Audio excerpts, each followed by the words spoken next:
Portals Numerology course, Module 3A.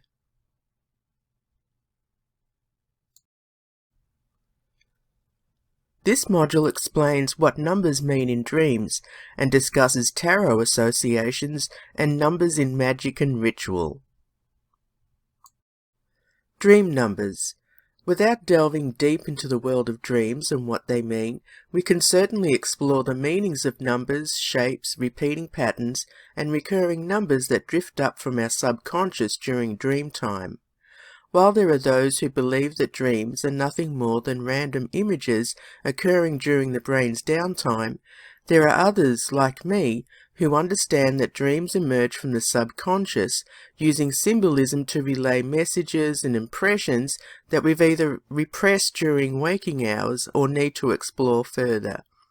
I like to think of the subconscious as a repository for all emotions, ideas, reflections, and experiences, storing them and offering them up during dream time when the conscious mind can't dismiss them as irrelevant. Since we are operating on a different level during sleep, the rhythm of the dream world affords us the opportunity to slow down and immerse ourselves in the things we should pay attention to.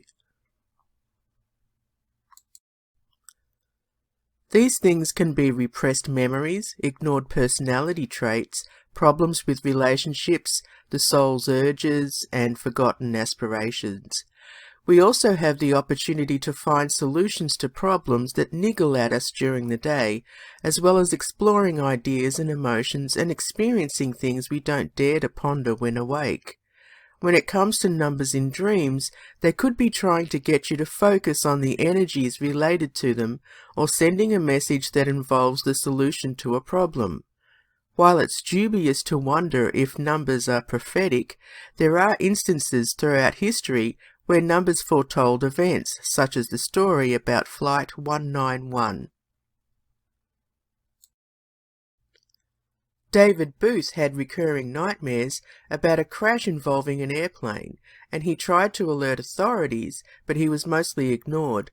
After the last dream, American Airlines Flight 191 crashed only minutes after taking off from the O'Hare Airport in Chicago. An interesting dream I had years ago about the recurrence of a series of numbers might have helped me win the lottery. At one stage in the dream, I saw a line of several numbers carved into the bark of a tree with combinations of mostly 2s and 1s. Then I was in a house where someone had traced the numbers on a dirty mirror. I ignored the dream, but a week later those numbers came up in the lottery. You can bet I kicked myself for ignoring it, but at the time I assumed that they were random numbers that didn't mean anything, even though I thought it was strange. The meaning of dream numbers. When you dream of a number or several, take note and write them down when you wake up. The same goes for the appearance of repeating objects, like 5 oranges or 3 times something happened, etc., or shapes that have a certain number of sides. If you keep hearing a number spoken out loud, or if there's an impression of a certain number, jot that down too. Even if you're not clear about the message, you can reflect or meditate on it to see if you gain any insights. Number 1. The number 1 might be telling you to go it alone, rather than waiting for others to support you. It could indicate loneliness, but also a time where you need to be independent and break away from the pack. It's time for original thinking, ingenuity, and blazing a trail that leads to making your mark in the world. The number 2. The number 2 could be advising that you need to be more sensitive and intuitive. Alternatively, it could represent hypersensitivity or depressive thoughts. There's a possibility that this number is signifying a time where you should work cooperatively with others, and that it's time to sort out any emotional baggage, striving for balance. The number 3. The number 3 inspires you to be creative and hone your communication skills. It could be trying to tell you that you're scattering your energies or spreading yourself too thin. 3 is a magical number for witches, since it represents the triple goddess and creativity. It's time to express yourself and mingle with other like-minded souls. The number 4. The number 4 might be telling you that you're working too hard and need to relax for a while. Alternatively, it could be indicating that it's a time to get organised and to find practical solutions. A strong need for security and stability might be an issue when this number arrives in your dreams. You might be feeling bogged down in the details. The number 5. The number 5 might be heralding changes on the horizon, so you'll need to prepare and be more flexible and adaptable. You might be the hub of activity, or like the hub of a wheel, making things happen for yourself and others. It's a time to have fun, but remember not to overdo it. There could be issues with sexuality and substance abuse. The number 6. The number 6 could be telling you that you've taken on too much responsibility and that people are treating you like an emotional dumping ground. The family and the home are focal points when this number appears, and there's also opportunity for you to delve into the arts, especially music. A strong need for peace and harmony. The number 7. The number 7 denotes mysticism, spirituality and learning. Maybe it's time to attune yourself to the inner voice and pay attention to messages that seem to be coming from beyond the veil. This number could be indicating that you're too withdrawn, introverted, or wallowing in depressive thoughts.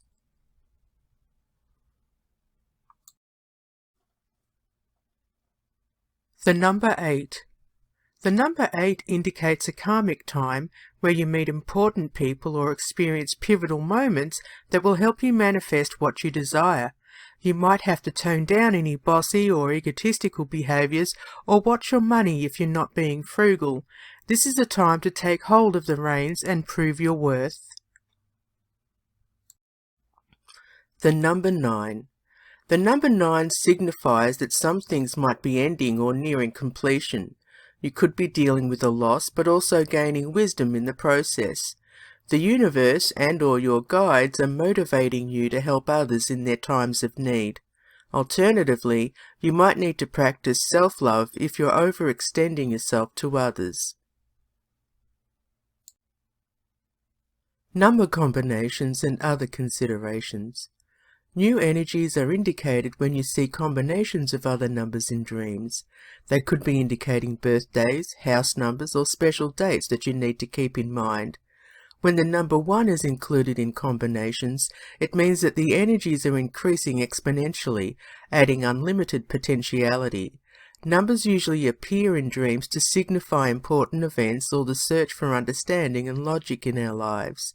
They could be indicating that there's a need for order, and if you see recurring numbers, inspect the dream a little closer to find the clues, which could lead to powerful realizations and opportunities for growth. Seeing particular numbers in dreams might be telling you that an important age or anniversary is on the horizon. There could be an opportunity for a promotion or a big transition or transformation that you weren't expecting. Some people believe that odd numbers represent aggression or negativity, and that even numbers signify tranquility. Task 24. Write a few paragraphs in your workbook about any numbers or recurring numbers, shapes, or multiple objects in your dreams. Do any numbers stand out? What do you think they mean? Tarot associations. I like to include tarot associations or correspondences when conducting a numerology reading, since the correlation between the cards and the numbers are nicely aligned. This is not a necessary inclusion, but you might find it a useful tool to expand your understanding of the numbers, and in any case it's a fun activity, unless your beliefs prevent you from dabbling in the occult. A brief history of the tarot. One of the most popular divination tools in the world, the tarot has been around in different forms for centuries. The methods and decks have evolved and changed, although the original meanings are mostly intact. Thought to have started with the Italian and French versions around the late 14th century, the original decks were created by artists, used as the first game-playing cards with 4 different suits: cups, swords, coins, discs or pentacles, staves, or wands. Italian artists created further editions, which were heavily illustrated to appease the wealthy citizens and called triumph or trump cards. The noble or upper classes would commission artists to create their own decks, which included friends and family depicted as the triumph cards. Over the next few centuries, these decks were usually only available to people who had money, but when the printing press was invented, playing cards were produced for those who couldn't afford the elaborate decks.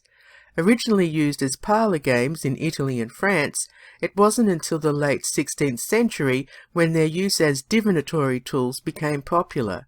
Although far less elaborate than the decks we have today, in terms of symbolism and meaning, these cards were attributed with different and specific values by the 18th century. The influence of mysticism. A former Protestant minister who became a French Freemason, Antoine Court de Gebelin, wrote a complex analysis of the tarot, where he stated that the symbolism was derived from ancient Egyptian occult knowledge. He advised that the artwork was associated with the legends of Egyptian gods, especially Osiris and Isis. However, there was no historical evidence to back up his claims. Nonetheless, the European aristocracy accepted his statements enthusiastically, resulting in the creation of the Marseille Tarot, which included artwork based on de Gebelin's work in the early 19th century. Another French occultist named Jean-Baptiste Alliette produced the first tarot deck intended for divinatory practice in 1791. He had previously responded to de Gebelin's work with his own explanations about how to use the tarot for divination. Later associated with Hermetic mysticism and the symbolism of the Kabbalah, the occult interest in the tarot spread, and by the end of the Victorian period, spiritualism and the occult developed into fascinating interests for upper-class people looking for fun distractions. The Rider-Waite deck. This popular and iconic tarot deck that is widely used by tarot enthusiasts today originated when British occultist Arthur Waite collaborated with artist Pamela Colman Smith. Both were members of the Order of the Golden Dawn, and they eventually published the Rider-Waite tarot deck in 1909. Using the Sola Busca artwork for inspiration from a deck produced in the late 15th century, Pamela was the first to depict characters as illustrative images in the lower cards. Using groups of coins, cups, swords, or wands, she also added human figures to represent different energies, meanings, and events. Pamela was also inspired by the symbolism and imagery of the Kabbalah, which heavily influenced the artwork and design of the Rider-Waite tarot deck. Many tarot books refer to this deck as the default choice, although there are hundreds of beautiful decks out there. I personally prefer this deck since the symbolism is clear and straightforward. Tarot associations for numbers. I use the major arcana for the destiny and the personality, since you can interpret the different focuses of each tarot card for the life path, or destiny, and the projected self, personality. The destiny is what you are meant to do or your purpose in life, and the personality is how you carry or present yourself to others. Of course, you can play around with the minor arcana and see what seems right for you, but you will have to choose between the four suits: cups, pentacles, wands and swords. Further considerations of the minor arcana include the suit, the element, the characteristics. So we've got wands, which is fire, the will and creativity. Pentacles, which is earth, physical body and material possessions. Cups, water, love, the subconscious and emotions. Swords, air, actions and reason. I've always thought of swords being more aligned with the element of fire, since swords are forged in fire, but the classical association is usually acceptable. In the same vein, I've always preferred to think of wands as aligned with air, since they are usually made from wood, which is from trees, whose branches sway in the wind. But then, you can burn wood and swords can be swung in the air, so it depends on the practitioner. There are more than 9 cards in the major arcana, so if you like, you can check out the other cards. There are 22 cards in the major arcana, also called the trump cards, to see if any seem more relevant to the destiny or personality. I don't use the full card since the number is 0 and has its own purpose. However, you could interpret it for the number 1 since it's about setting out on a journey, although it has long been considered a wild card and representing foolishness or naivety. Number 1. The Magician. The interesting thing about this card is the symbol of infinity above the magician's head, representing the Holy Spirit. Appearing as a figure 8 on its side, it also represents spiritual rebirth into the celestial 8th realm. For the Destiny 1, this card symbolizes the direction of energy in order to bring about manifestation. As above, so below is a way to show that this individual has the potential to be a conduit between the spiritual and physical worlds. For the Personality 1, this card represents new beginnings, someone who is just starting on their path, so they might come across as inexperienced or forging their own way. Number 2. The High Priestess. Like the other cards in the Rider-Waite deck, the High Priestess card is rich with symbolism and imagery. She wears a large cross on her chest, representing the balance of the 4 elements. The 2 pillars she sits between represent Jachin, J, and Boaz, B, from the Temple of Solomon. The palm leaves in the veil behind her symbolize the male principle, while the pomegranates symbolize the female principle. For the Destiny 2, the High Priestess represents the balancing of male and female principles and bringing all the elements together. This is a life path that involves intuition and understanding to make peace and show others how to get along. For the Personality 2, the High Priestess is someone who exudes balance and understanding, causing others to flock to the individual due to their aura of emotional awareness. Number 3. The Empress. Representing all things sustaining and nurturing, the Empress is a creator and mother figure who governs the creative impulse of life, art, business, and romance. For the Destiny 3, the Empress symbolizes a life path that is creatively expressing the self and germinating ideas to prepare for materialization. Taking action, communicating, and sharing ideas for the benefit of others is the main focus. For the Personality 3, this card represents the energies of public rejoicings and being fruitful, creative, and active in the community. This person comes across as a source of inspiration and light, although their highly energetic persona can lead to being indecisive and jumping from one thing to the next without delving deep. Number 4. The Emperor. The throne that the Emperor sits on is adorned with ram heads, symbolizing Mars. His beard represents knowledge and wisdom, and his left hand holds a globe that symbolizes domination. He is the representation of the ultimate male ego. For the Destiny 4, this card shows how the life path is related to dominion over the material world, striving for stability and the practical realization of thoughts, ideas, and the power of the will. For the Personality 4, the Emperor symbolizes the energies of pragmatism and relentless attention to detail, preferring to ignore the forest for the trees. Diligent and protective, this person chooses the sterility of the old ways over the imagination of the new. Number 5. The Hierophant, or Pope. The Hierophant is the conduit of the deity, relaying messages to humanity and regarded as the teacher of wisdom. The pillars he sits between represent law and liberty, and the keys to heaven lay at his feet. His worshippers wait to hear his message. For the Destiny 5, this card symbolises a life path devoted to higher knowledge and sovereignty over the intellect. It's about building alliances and serving others. For the Personality 5, the Hierophant represents someone others flock to in the hope of learning and friendship. This person is seen as strong, capable and kind, although there is weakness underneath their projected persona.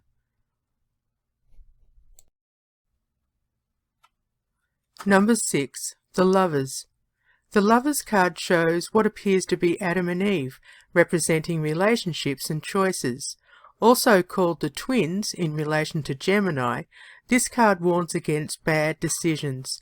Alternatively, the Lovers exemplifies love, temptation and innocence lost. For the Destiny 6, this card reveals a life path involved in creating partnerships and lasting relationships, but also enduring sacrifices. For the Personality 6, the Lovers involve energies of attraction and the idealism of relationships and marriage. These people love love, and they have an aura of romanticism and kindness. Number 7. The Chariot. This card shows a man riding a chariot that has no ropes, possibly signifying faith in fate. Depicted as being pulled by two sphinxes, one black and one white, could represent conscious and unconscious thought. The mallet represents self-control, and the stars in the canopy symbolize celestial influences. For the Destiny 7, the chariot indicates a life path that is concerned with overcoming obstacles in order to attain mastery, using willpower and determination. For the Personality 7, this card reveals a person who has had more than their fair share of setbacks. Therefore they present as someone who is distrustful and defeatist. Number 8. Strength. This card depicts a woman leaning over a lion, symbolizing the power of spiritual enlightenment over earthly passions. The infinity symbol over the woman's head represents the divine and/or spirituality. For the Destiny 8, strength indicates a life path where power and fortitude are used to achieve success in earthly endeavours. Striving to attain wealth for the sake of others rather than the self can guard against disgrace. For the Personality 8, this card shows how these people radiate success, although they need to guard against abusing their power over others and being combative. Number 9. The Hermit. The Hermit depicts an old man on a mountain peak, holding up a lantern containing a six-pointed star, which symbolises guidance, and the staff represents navigation along the path, which is said to be about recovery, healing, seeking enlightenment, and withdrawal for the sake of contemplation. For the Destiny 9, this card denotes a life path that involves retreating from the world to meditate and recharge the batteries. When emerging, the individual has the power to bring wisdom and guidance to others. For the Personality 9, the Hermit represents a cautious person who is contemplative and wise, although they can be secretive and hesitant. Task 25. Discover your tarot associations for your destiny and personality, then record them in your workbook. Do the energies feel right to you? Did you feel that one of the other cards felt more appropriate for your destiny and/or personality? Write a few paragraphs about your impressions. If you felt more drawn to another card, check out your profile and see if there are any correlations to other numbers in your chart. Numbers in magic and ritual. What is magic? To put it simply, magic is the process of using supernatural or unseen forces to bring about desired outcomes. In ritual, magic gains its power with the inclusion of touchstones, amulets and other items, along with directed focus and creative visualization to influence events, attract energies for particular purposes, and to expand personal power, among other things. There might be incantations and spells involved, with appeals to particular deities or elements to assist in the magic. Some practitioners perform complex rituals sky-clad, which means naked, whether solitary or in a coven, and some practitioners might only utter a few words using hand magic, forming symbols with the hands, pointing a wand, or holding a gemstone for its energies. It doesn't matter if the magic is used in elaborate rituals or meditated upon in a sacred place, the concept is the same, to influence changes and attract power for desired outcomes. Numbers in magic. Symbolic numbers that are believed to hold certain powers have been used in magic since ancient times. Some examples include the seventh son of the seventh sun. In folklore, this person inherits special powers from an unbroken line in his ancestry. There's also the seventh daughter of the seventh daughter. The Trinity of Three, such as the Holy Trinity in Christianity, the Father, Son and Holy Ghost, and the Triple Goddess, Maiden, Mother, Crone. The power of 9. 3 times 3 equals 9, which is a lucky number due to the Triple Trinity. In medieval Germany, it was said that if you twirled 9 times, you'd enter the fairy realm. For more examples, refer back to the introduction module. Many pagan traditions use numerology in their spiritual practices to increase power, although some numbers are considered to be more powerful than others. Combinations are also used for specific purposes, and numbers have planetary influences, which we'll explore soon. Since numbers are used to organize things in the world, they already hold a lot of power, adding context and signifying certain aspects when used in magic. Choosing natural items, such as a star anise pod with 8 points to represent karma, or a flower with 5 petals to invoke the elements, including spirit, helps us visualize the desired energies. Numbers represent different powers, which can be used in different ways, such as repeating a word, action, or reverse in an incantation, the time of day for specific spells, representing energies, deities, elements, etc., personal numbers inscribed on candles, tying a particular number of knots, specifying a time in the future.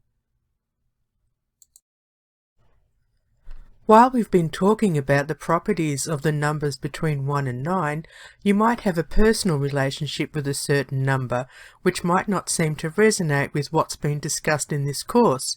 When it comes to magic, it's up to you to decide what works best. Using intention and planning a ritual works better when you have a personal connection to the things you include in your magic. For example, you might have always had an affinity for the number 5, since it's associated with a pivotal event, person, or circumstance that triggers warm memories for you. The energies might not have anything to do with striving for freedom, variety, travel, etc. So, the magic you create could include the number 5 without having to ensure the correspondences in the next chart. Whatever feels right for you will be what works, without having to ram a square peg in a round hole to make it fit. Whether you decide to inscribe a candle with your numbers, or create a sigil, a symbol including relevant designs incorporating your words, numbers, etc., the next chart, which is included in your Module 3A coursebook, will give you some ideas on how to plan your ritual or spell. You can use different herbs, colours or stones, etc. The correspondence chart is just a guide. So here's the correspondence chart. I created this, and it's not just information slapped together. This is all relevant and properly researched, but this is not a hard and fast rule for you. It's just a guide. So you might come up with some other ideas. For example, you might not want to use Tiger Eye for number 1. You might want to use something like a sunstone. With number 2, you might not want to use the colour white. You might think pink's more appropriate. It just depends on your own personal preferences. Same with the deities. You don't have to use those deities. It's just a suggestion. So refer to your course book, which is where this chart is, and you can even create your own once you've done a little bit of digging. Task 26. If your religious beliefs allow it, try to create your own ritual using the numbers that compel you. Record your results and impressions in your workbook.